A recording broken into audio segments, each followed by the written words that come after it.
آج ہمارے ہاں ذبیحے کے اوپر گوشت کے اوپر ہم دھیان نہیں دیتے ہیں.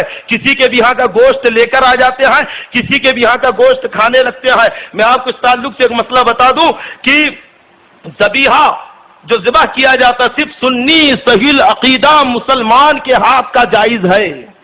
کسی وہابی دیوبندی غیر مقلد چکرالوی بد مذہب سے اگر آپ نے اپنے جانور کو ذبح کیا تو ایسا جانور کھانا جائز نہیں ہے.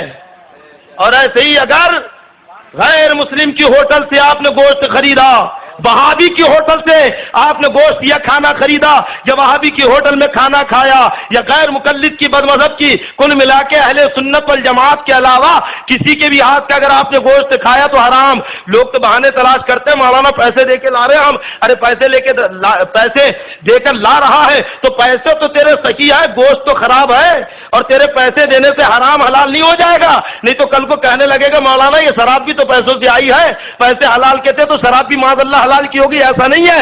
جیسے پیسے دے کر شراب حلال کی نہیں ہو سکتی, ایسے ہی پیسہ دے کر گوشت حلال نہیں ہو سکتا. تو گوشت حرام ہے. وہابی دیوبندی کسی کے بھی یہاں کا کھانا, اس لیے جب کہیں باہر جائے یا شہر میں ہو پہلے پتہ کر لے ہوٹل سنی صحیح عقیدہ کی ہے کہ نہیں, اور یہ گوشت کس کے ہاں سے لایا ہے, کسی سنی کے ہاں سے لایا ہے کہ نہیں. اور اگر واقعی جب ہو جائے کہ ہاں یہ سنی کے ہاں کا گوشت ہے اور سنی ہے لانے والا اور کاٹنے والا سنی ہے, بنانے والا سنی ہے, سب سنی ہے, تو کھائے. اور گوشت نہیں کھائیں گے تو مر نہیں جائیں گے. صبر کریں اور ہو سکے تو خود ہی اپنے ہاتھ سے ذبح کر کر گوشت کھائے.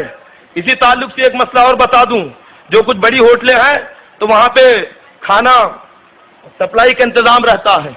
کچھ ایسے ورکر ہوتے ہیں جو گھروں تک کھانا پہنچاتے ہیں. اگر سنی کی ہوٹل ہے, کھانا بھی جو ہے تو گوشت بھی سنی نے کاٹا, لیکن جو کھانا پہنچانے والا ورکر اگر غیر مسلم ہے تو بھی وہ کھانا ناجائز, کیونکہ جو گوشت نگاہ مسلم سے ہٹ جاتا ہے تو گوشت لا اعتبار ہے, مشکوک ہے, وہ گوشت کھانا درست نہیں ہے.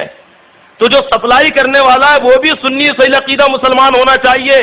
اور گوشت و ذبیحے کا مسئلہ اتنا اہم ہے, جانتے ہیں آپ کہ جب مفتیان نظام فتویٰ دیتے ہیں اور اگر کسی سے خدا نہ خواستہ اگر کوئی کفریہ جملہ نکل جائے تو فتوے میں جو دیا جاتا ہے کہ اسے تجدید ایمان کرنا ہوگا, یعنی کلمہ پڑھنا ہوگا, شادی شدہ ہے تو نکاح دورانا ہوگا, اور اسے اپنی بیعت لوٹانی ہوگی. کیا مطلب کہ جس نے اگر کوئی کفریہ جملہ زبان سے نکال دیا تو ایمان سے نکل گیا, اس کی بیعت ٹوٹ گئی, اس کا نکاح ٹوٹ گیا.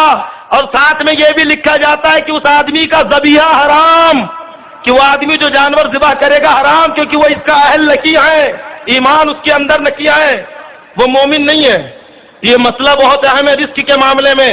آپ اسے اپنے ذہن نشین کر لیجئے کہ کھانے پینے میں بڑا احتیاط کرے اور حرام غذا پیٹ میں نہ جانے پائے. ایک بزرگ کے پاس میں کچھ مشائخ اعظام تشریف لائے اور انہوں نے بڑے احترام سے بٹھایا. ان کا ایک بچہ جو چھوٹا تھا وہ جو ہے ایک چیز بجاتے ہوئے جسے ستار وغیرہ کچھ کہا جاتا ہے, جب مجلس میں آیا تو جو بزرگ تھے انہیں بڑا ناگوار گزرا اور بڑا خراب لگا کہ یہ بچہ مشائخ کی محفل میں ایک بجانے کی چیز بجاتے ہوئے آ رہا ہے, بے ادبی کر رہا ہے. تو جو بزرگ تھے جو اس بچے کے باپ تھے تو انہوں نے جان لیا کہ بزرگوں کو ناگواری محسوس ہو رکھی ہے, تو انہوں نے کہا کہ حضور آپ جو ہے فکر نہ کرے, اس بچے کی اس حرکت پہ برا نہ مانے, اس لیے کیونکہ جانتی ہے بچہ کیسے پیدا ہوا.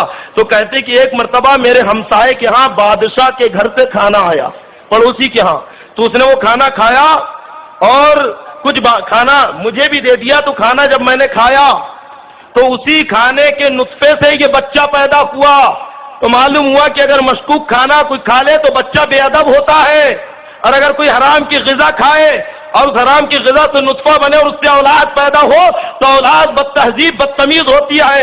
آج اگر ہمارے بچے ہماری نافرمانی کر رکھے ہیں, ہمارے بچے بد تہذیب بے ادب ہے, تو اس میں قصور ہمارا ہے کہ ہم نے رزق حلال کی طرف توجہ نہیں دی اور ہم نے ناجائز مال کھایا, حرام روزی کھائی. اگر ہم رزق حلال کھاتے, اچھی غذا کھاتے تو اس سے اچھی اولاد تیار ہوتی, فرما بردار اولاد پیدا ہوتی. تو رزق حلال پہ توجہ دے. حضرت عاصم ختم فرماتے ہیں کیا ہے لوگوں, تمہیں قیامت کے میدان میں جمع کیا جائے گا اور تمہیں قیامت کے میدان میں جمع کیا جائے گا.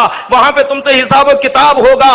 اللہ تبارک و تعالی تم سے حساب و کتاب لے گا. فیضان رضا، فیضان رضا ہم پر ہو